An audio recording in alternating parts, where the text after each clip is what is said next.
2023-yilda O'zbekiston Sog'liqni saqlash vazirligi delegatsiyasi tarkibida Belarusiyada bo'lgan shifokor Ixtiyor Abdulhakov, Brest viloyati va Buxoro viloyati ko'p tarmoqli tibbiyot markazlari o'rtasida erishilgan hamkorlik bugunga kelib ko'plab noyob amaliyotlarni o'zlashtirish imkonini berdi deydi.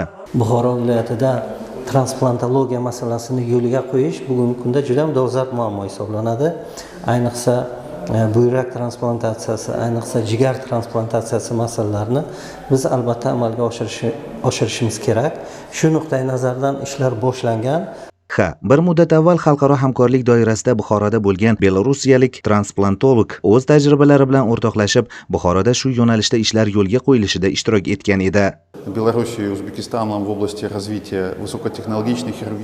Davlatlarimiz o'rtasida yuqori texnologiyali jarrohlik yordamini rivojlantirish sohasidagi hamkorlik doirasida mana 2 oydan buyon buxorolik mutaxassislar bilan amaliy tajribalarimizni orttiryapmiz. Buyrak transplantatsiyasi, jigar va oshqozon osti bezi patologiyasini davolash bo'yicha bir nechta operatsiyalar amalga oshirildi. Bunda zamonaviy tekshiruvlar, invaziv diagnostikaning yangi usullari, yangicha davolash metodikalari o'zlashtirilmoqda. Har yili Buxoro viloyati ko'p tarmoqli tibbiyot markazining o'nlab mutaxassislari urologiya, kardiologiya, ginekologiya, xirurgiya kabi yo'nalishlarda Brest viloyati kasalxonasida malaka oshiradi. Kuni kecha yana bir nechta xodimlar Belorussiyaga tajriba orttirishga yuborildi. Davlat rahbarimizning Belorussiyaga tashriflari ham bu qilayotgan ishimizga yana bir turtki beradi, albatta turtki beradi.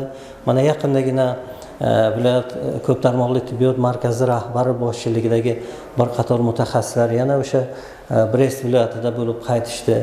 Bu ishlar bundan keyin ham davom ettiriladi. Men o'ylaymanki, sog'liqni saqlash sohasida olib borilayotgan bunaqa ishlar xalqimiz uchun faqat foyda bo'ladi. Ya'niki bir paytlar poytaxt yoki xorijda bajarilgan yuqori texnologik amaliyotlar endi mahalliy sharoitlarda bajarilib, odamlarning ham vaqti, ham naqdi tejalmoqda. Madrahim Turdiyev, Abdulla Rajabov, Zamon informatsion tahliliy dasturi uchun Buxorodan tayyorlandi.